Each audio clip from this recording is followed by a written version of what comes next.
Greetings from the 4SA team, bringing you an update on the key religious freedom issues that we will be engaging with as we kick off 2022.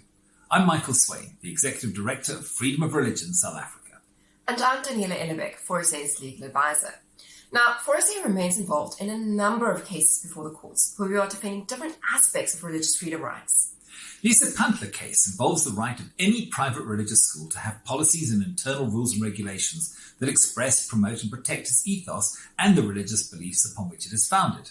Now, this is different from a public school context that requires that a school cannot hold to a specific faith and requires inclusivity and accommodation of all expressions of faith. 4SA is appearing as a friend of the court in this matter to highlight the fact that the Constitution does allow for the establishment of private religious schools.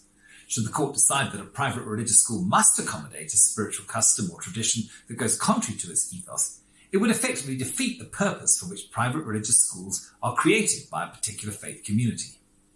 The Chetty case involves the right to be allowed to freely share and exercise one's faith, as long as it does not amount to hate speech as defined by the law. 4SA is again appearing as a friend of the court in this matter to present specialist legal input on how the competing constitutional rights and interests ought to be balanced to ensure that freedom of expression, which includes religious expression, remains protected. This input will assist all parties involved whose own rights to freedom of expression may be negatively affected by an adverse judgment. The Beloftbos case is ongoing and involves the decision by the owners of this private wedding venue to decline to facilitate the reception and celebration of a same-sex wedding. This resulted in 2 lawsuits against them for unfair discrimination, one from the South African Human Rights Commission and the other from an offended same-sex couple. This case could set a devastating precedent which could force all business owners or service providers to be compelled to take on certain work against their sincerely held beliefs or in violation of their conscience. Finally, 4SA's case against the cocktail minister continues. We have just won our leave to appeal the High Court's judgment, which upheld the state's right to institute a complete ban on religious gatherings, while allowing other similar gatherings to continue. The High Court ruled in December last year that the courts do not have oversight over regulations made under the National Disaster Management Act, and furthermore that the minister does not have to provide any evidence to support her decisions. This is particularly concerning since there is already no parliamentary oversight permitted for executive decisions made once a state of national disaster has been declared. The states can now go to the Supreme Court of Appeal. In terms of legislation, there are various bills in various stages of process, but 2 are of particular significance because of their potentially negative effect on religious freedom rights. The Papuda Amendment Bill is currently with the Department of Justice, who are working through over 150,000 written submissions that were made while it was open for comment last year.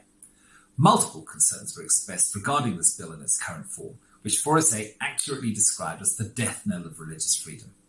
This bill dramatically expanded the definition of discrimination, effectively removing any possible defence against an accusation of unfair discrimination.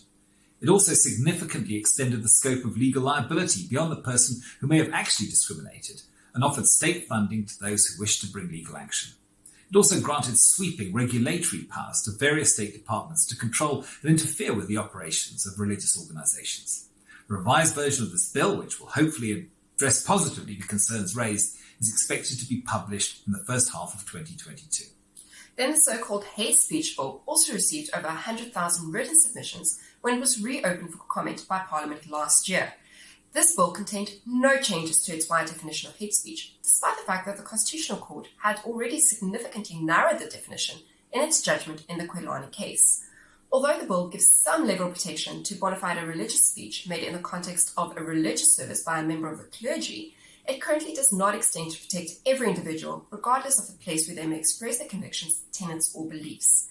It also criminalizes hate speech, which will carry a jail sentence of up to 3 years for a first offense. 4SA is also involved in watching the progress of some significant policies, and we have commented extensively on the draft marriage policy.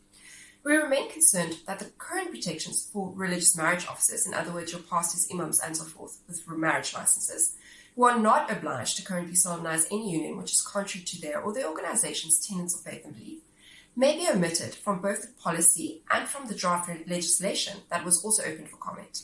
We also remain concerned that government seems intent upon encouraging vaccination mandates, despite the data which strongly indicates that vaccinations are ineffective in preventing people from becoming infected with and passing on the Omicron variant of COVID-19.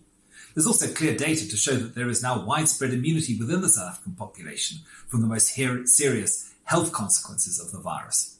While the grounds for objection on the basis of religious freedom are relatively narrow, and there are certainly other constitutional rights which may well be infringed upon by these proposed mandates, it is nevertheless an important area, and we will be watching the developments closely. Thank you for your ongoing support for 4SA as we stand in the gap for faith and freedom. Please like and share this video and stay informed on these and other important issues by going to the Freedom of Religion SA Facebook page or visiting the 4sa.org.za website. Don't forget to sign up for our free newsletter and remember to click on the Donate Now button, as we are 100% dependent on voluntary financial support to continue our work to protect and promote our vital religious freedom rights. Thank you for your support and partnership, and goodbye.